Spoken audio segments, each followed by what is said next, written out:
Hi, I'm Old Sneelock. Welcome to another episode of Old Sneelock's Workshop.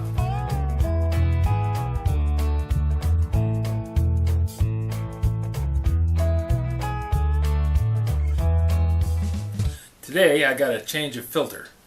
It's a minor thing, but Lydia once told me that your strong suit is showing what you do. And this is one of the things that I do. It's something very common to people, and it's not something that everybody does. So it's good to show you how I go about doing something, just so that on those rare occasions that you end up doing some mundane little project and you've never seen before, you got one to look at. Now, this is a Kinetico water softening unit, and ours is a rental. We figured it was easier to rent it and have them take care of it than us own it and have to pay for any problems. Fortunately, there hasn't been any problems with it. It's worked very well the whole time we've had it. The filter needs to be changed. It doesn't have a gauge on it that tells you when to change the filter. It just says, you know, when you see it brown like that, you know you got to change it out.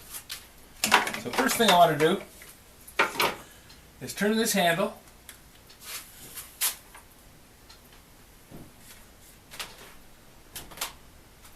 So it's in bypass. That way the water comes down the pipe and then back up the pipe. It never goes through the filter, doesn't go through the softening unit.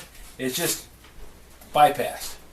That way I can bleed out the water in this tank where the filter is, and then take the filter base off and change out the filter. Now this is a filter that I get from Kinetico. It's just a paper filter, and because they're a good company, they give you directions.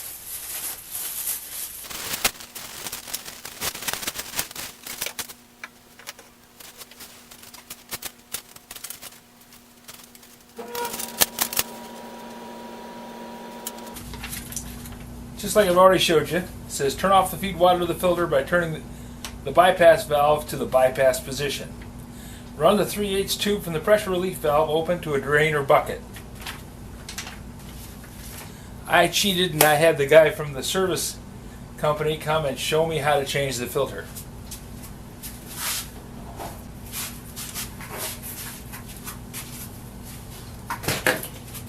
What he did is take this little blue line, which is the bypass for the filter, and he put it into the salt reservoir. Salt reservoir always has water in the bottom of it. This is going to put a little water into it, not a lot, but a little. One thing you want to make sure and do is hold on to that line. When you first open it, it has some pressure in it. And if you don't capture that water and hold on to the line, it'll jet and spray all over the place. Run the 3/8 tube from the pressure relief valve to a drainer bucket. Slowly turn the handle on the pressure relief valve to the open position. Turn the crossbox ball valve 7 to the open position.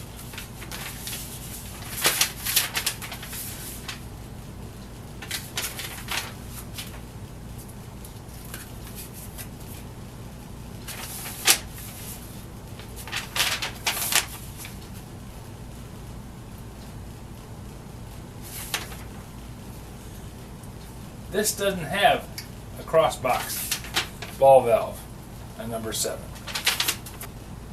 Allow at least 1 minute for system to depressurize and minimize spillage. When depressurized, remove the filter sump 3 by turning it clockwise when viewed from above with 2 hands. Remove the new cartridge and all contents from the protective bag and slide the bag over the used cartridge.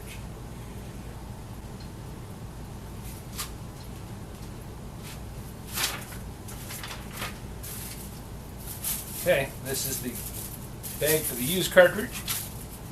Now I'm going to put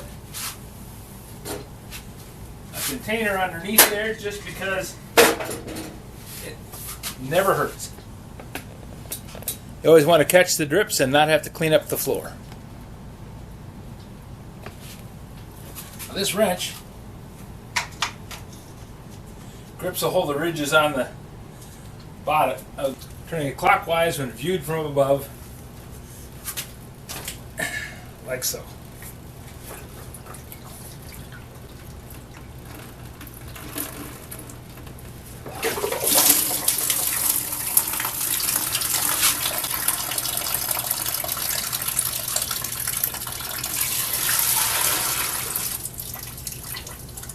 There. Now, as I said, you always want to have a container underneath, just in case those things happen.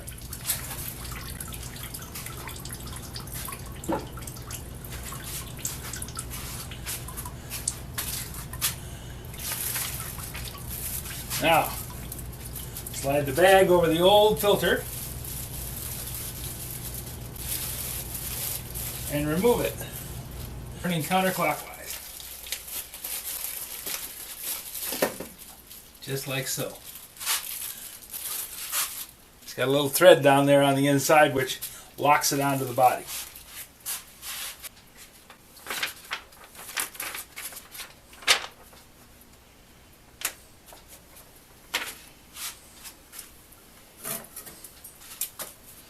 I'm going to clean the inside of the filter.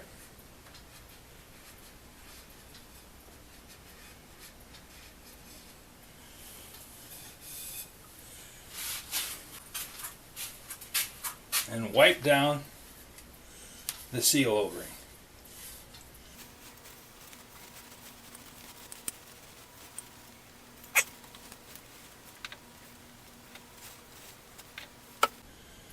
Inspect and clean the sump seal and adapter O-ring if necessary. Using the included packet of silicone, lubricate entire seal O-ring and sealing surface in the filter head.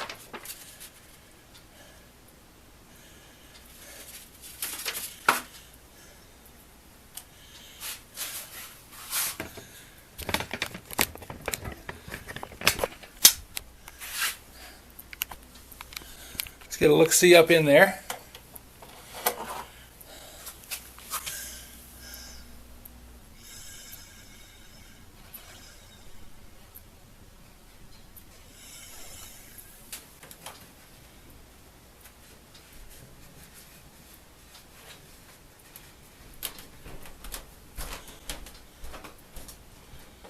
There's the O-ring.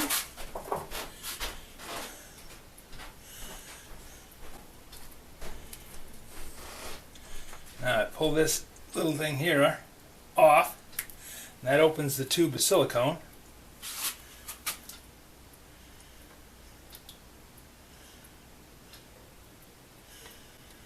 And I spread some around on the O-ring to make sure that it slides up in there and doesn't curl up. Now this is something I've done on a bunch of things. You always want to lubricate O-rings when you assemble anything with O-rings in it, because you can do something called extrusion. You can shear off the edges of the O-ring, and that will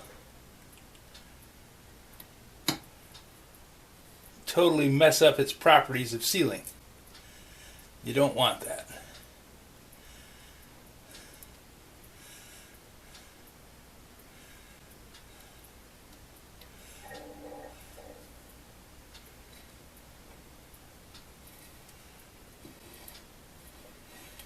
Spread it so you get a good layer all the way around it. Now I'm going to put it on my finger and go up inside and cover the O-ring in here.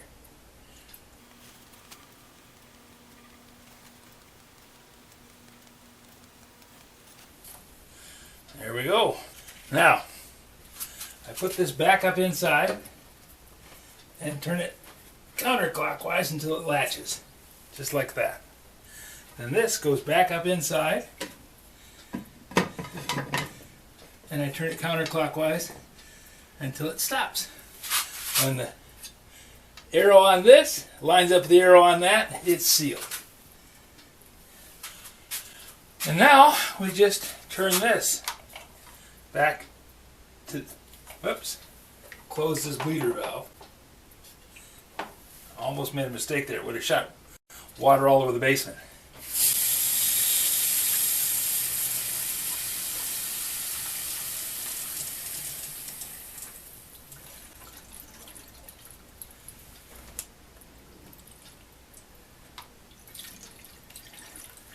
There we go. New clean filter installed. The old filter goes in the trash. And I need a mop to clean up the water down here, but I don't think that'll take much.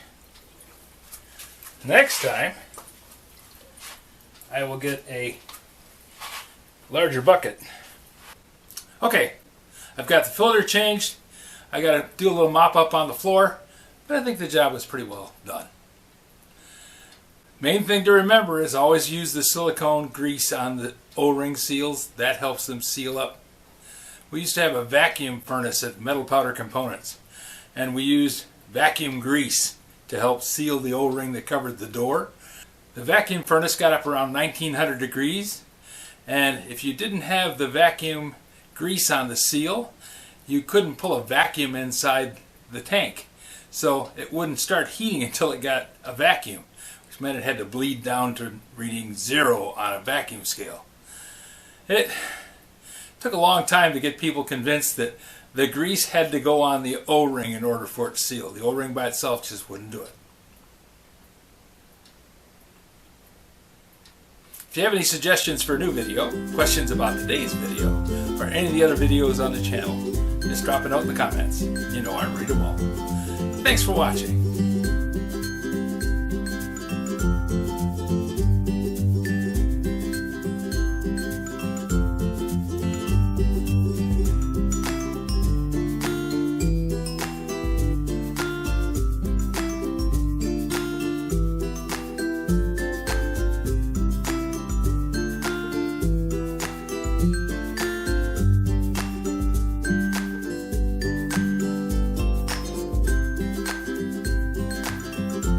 This video is not to be viewed by anyone under the age of 13 in the U.S. or 16 in the European Union, without the express written permission of the parents or legal guardians of the underage person. Such written permission must be on file at the local government entity in charge of enforcing the rules and regulations established by the FTC. Anyone violating these terms is admitting by default that they hold harmless the owners and operators of this channel. Any and all questions should be addressed to your local branch of the FTC.